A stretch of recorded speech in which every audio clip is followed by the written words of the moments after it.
தற்குறின்னு சொன்னவங்க எல்லாரையும் ஆச்சரியக்குறி ஆக்கிட்டாரு தளபதி.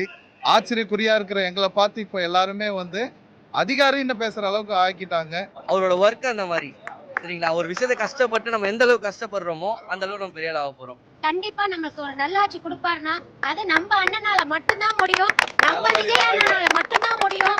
ஜோசப் விஜய் சொல்லும் போது தமிழ்நாட்டுக்கு நல்ல நலம் பகிர்ந்துச்சு. இன்னொரு யூனிட் ஃப்ரீன்னு சொல்லிட்டு மற்ற கரண்ட் பில் ரேட் எல்லாமே கூட தான் வச்சாங்க. அப்படின்றப்ப எல்லாமே ஈக்குவலாக தான் போச்சு. அந்த எங்களுக்கு வந்து அண்ணன் குறைப்பாருன்ற ஒரு நம்பிக்கை இருக்கு. எல்லார் வாயிலையும் சொன்னதோட அவரோட வாயில சொல்லும் போது அது கொஞ்சம் அந்த எக்ஸ்பிரஷன் நல்லா இருக்கு. நீங்க வாடகை வீட்டுல இருந்து கம்மி பண்ணி கொடுங்க அப்படின்னு சொல்லியிருக்கலாம். நாங்களா வாடகை வீடு தான், இவங்களுக்கும் சொந்த வீடு. இப்போ எங்களுக்கு பார்த்தீங்கன்னா அவர் நல்லா கம்மி பண்ணாலும் எங்களுக்கு வந்து 8 ரூபாய் தான் யூனிட்.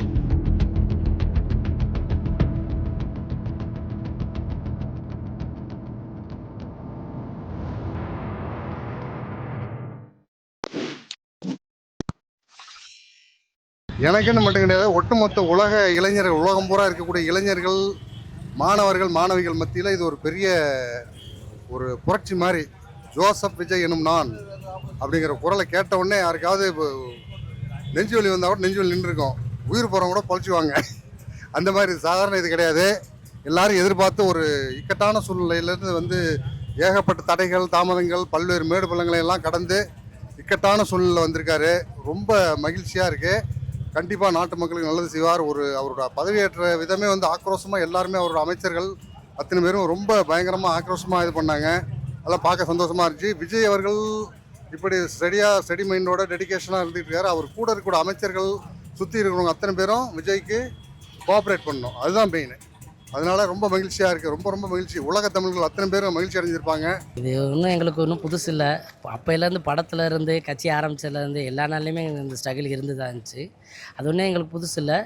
ஆனால் வந்து இந்த தனிப்பெருமையான 108 இடம் பிடிச்சது இனிமேல் வரலாறுல தலைவரை தாண்டி வேறு யார் முடியுமான்றது அது ஒரு கேள்விக்குறி தான். பெரும் மகிழ்ச்சியான தருணம், மகிழ்ச்சியான ஒரு ஒரு அதிர்ச்சி. எங்களுடைய தளபதி உள்ளே இந்த கவர்னர் உள்ளே வருகை தந்திருக்கிறார். எங்களுடைய தளபதி அவர்கள் இன்று முதலமைச்சராக பதவியேற்க உள்ளார். இதை முடித்தவுடன் செஞ்சாய் கோட்டையில் சென்று அந்த அரியணையில் அமர உள்ளார் என்பதை மிகுந்த மகிழ்ச்சியுடன் தெரிவித்துக் கொள்கிறோம். ஸ்ட்ரகிள் ஃபேஸ் பண்ணாமல் எதுவுமே நம்ம சீக்கிரமாக வாங்க முடியாது. ஸ்ட்ரகிள் எந்த அளவுக்கு நம்ம ஃபேஸ் பண்ணுறோமோ அந்த அளவுக்கு நம்ம பெரிய ஆள் ஆகிட்டு தான் போவோம் சரிங்களா. தளபதியை வந்து அந்த சேம் நியூஸ் பேப்பரில் போட்டிருந்தாங்க, இந்த மாதிரி மூஞ்சி சரியில்லை, உடம்பு சரியில்லை, முடி சரியில்லை, எல்லாமே போட்டிருந்தாங்க. அதே நியூஸ் பேப்பரில் இவர் வந்து நல்ல நடிகர் அப்படின்னும் போட்டாங்க. சேம் இதே தான் கட்சி ஆரம்பித்தார்.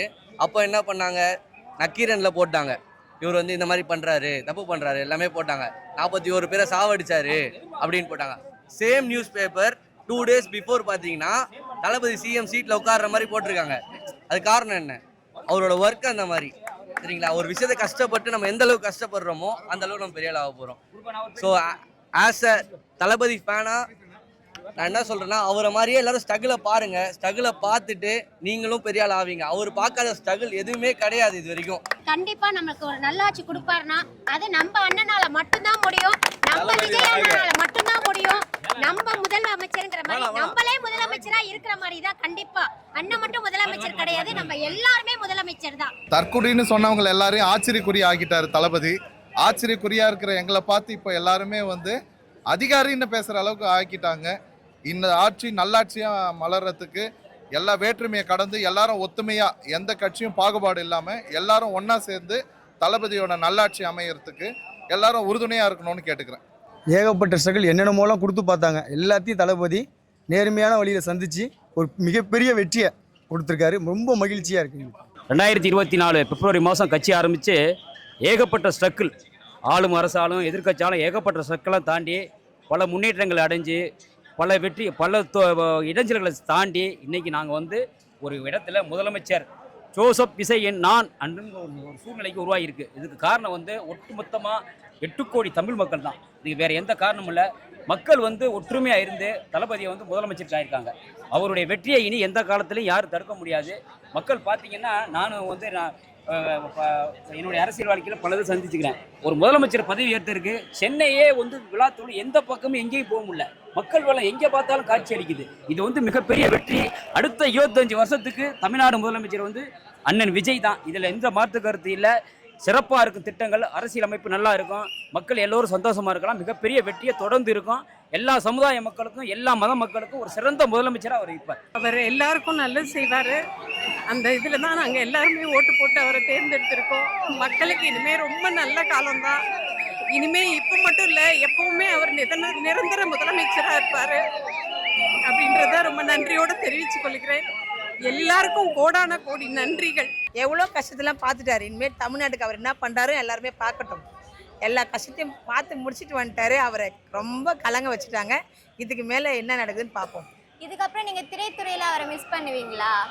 திரைத்துறைக்கெல்லாம் அவருக்கு அது வேண்டாம்னு சொல்லிட்டு வந்துட்டார் இல்லைங்களா. அதுக்கப்புறம் அவருக்கு அது உள்ள போனாக்கா அவருக்கு நல்லா இல்ல இருக்காது. நீங்க மிஸ் பண்ணுவீங்களான்னு கேக்குறேன். மிஸ் பண்ணுறதெல்லாம் முடிஞ்சு அதெல்லாம் பேச முடியாது.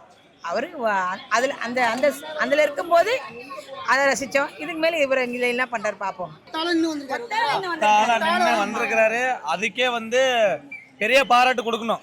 ஆக்சுவலாக 118 இது பண்ணுறாங்களே மேம், 118 தான் சட்டத்தில் இருக்குதுல்ல. அதே சட்டம் ஓட்டு போடுறதுக்கு காசு போட்டு ஓட்டு போடக்கூடாதுன்னு சொல்லிக்கிறாங்களா? அந்த சட்டத்தை யாராவது கேட்டுக்கிறாங்களா? இதனால வரைக்கும் எதாவது கேட்டுக்கிறாங்களா? 118 தான் ஏன் கட்டாயம் வரணும்னு சொல்லி ஏன் அதை இது பண்ணுறாங்க, தடங்கள்லாம் பண்ணிக்கிறாங்க இதனால வரைக்கும். இப்போ ஆட்சி அமைச்சு 108 இதில் ஜெயிச்சிட்டாருல, ஒத்தால ஜெயிச்சு அவங்களுக்கு பதவி அப்பயே கொடுத்துருக்கலாம். இவ்வளவு தூரம் இழுத்துட்டு வந்ததே பெரிய தப்பு. ஆமா, பதவி கொடுத்ததுக்கு அப்புறம் நீங்க மெஜாரிட்டி கேட்டிருக்கலாம். பட் இவங்க மிகப்பெரிய தப்பு பண்ணாங்க. எதுக்குன்னு கேட்டீங்கன்னா அவங்க வரக்கூடாது. அப்படி பண்ண கூடாதுன்னா அப்புறம் ஓட்டுக்கு நீங்க காசை கொடுக்க கூடாது மேடம். சி ஜோசப் விஜய் என்னும் நான் அது கேட்கும்போது உங்களுக்கு எப்படி இருந்துச்சு? கண்டிப்பா மனசு ரொம்ப நிம்மதியா ஒரு சந்தோஷமா இருக்கு. தமிழ்நாட்டுக்கு மக்களுக்கு நல்ல காலம் பிறந்துச்சு. தளபதியோட சி ஜோசப் விஜய் என்னும் சொல்லும் போது தமிழ்நாட்டுக்கு நல்ல காலம் பிறந்துச்சு. அண்ணனோட கண்ட்ரோலில் இனி போலீஸ் டிபார்ட்மெண்ட் இருக்க போது. இப்போது சட்டம் ஒழுங்கு அண்ணனா பார்க்க போகிறாரு. ஏன்னா இதுக்கு முன்னாடி இந்த ஆட்சி பார்த்தீங்கன்னா பெண்களுக்கு பாதுகாப்பு கிடையாது, கஞ்சா போதை நிறைய 7க்கு மேலே ஏறி போயிடுச்சு. ஸோ அண்ணனோட கண்ட்ரோலுனால இனியோட தமிழ்நாடு தலை நிமிர்ந்து பார்ப்போம். இந்தியாவோட முதல் மாநிலமாக பார்ப்போம். இது ரொம்ப ஸ்பெஷல். தாய்மாமன் சீருன்றது எல்லா பெண்களும் ரொம்ப வரவேற்றாங்க. இதை முக்கியமாக இந்த ஓட்டிங் பர்சன்டேஜில் லேடிஸோட ஓட்டு நிறையவே விழுந்திருக்கு. அண்ணனுக்கு ரொம்ப சப்போர்ட் பண்ணியிருக்காங்க. இவர் வந்தால் கண்டிப்பாக ஏதாவது மாற்றம் நடக்கும், பெண்களுக்கு ஏதாச்சும் கண்டிப்பாக சப்போர்ட் பண்ணுவார், பாதுகாப்பு கொடுப்பாரு அப்படின்ற எண்ணத்தில் கண்டிப்பாக எல்லாருமே ஓட்டு பண்ணியிருப்பீங்க. அது கண்டிப்பாக நிறைவேறும். யாருமே கான்ஃபிடென்ட் லூஸ் பண்ணாதீங்க. அவர் இதை பண்ணுவாரா, அதை பண்ணுவாரா, அதை செய்வாரா, இதை செய்வாரெல்லாம் நிறைய கேள்வி எழுப்பிட்டு இருக்காங்க.